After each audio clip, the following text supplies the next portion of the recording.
प्रपद्ये तस्मै यत एतच्चिदात्मकम् पुरुषायादिबीजाय परेशायाभिधीमहि यस्मिन्निदं यतश्चेदं येनेदं य इदं स्वयं योऽस्मात् परस्माच्च परस्तं प्रपद्ये स्वयंभुवम् यस्वात्मनीदं निजमाययार्पितम् क्वचिद् विभातं क्वच तत्तिरोहितम् अविद्धदृक्साक्ष्युभयं तरीक्षते स आत्ममूलोऽवतु मां परात्परः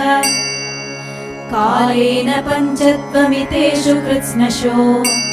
लोकेषु पालेषु च सर्वहेतुषु तमस्तदासीद् गहनं गभीरम् यस्तस्य पारेऽभिविराजते विभुः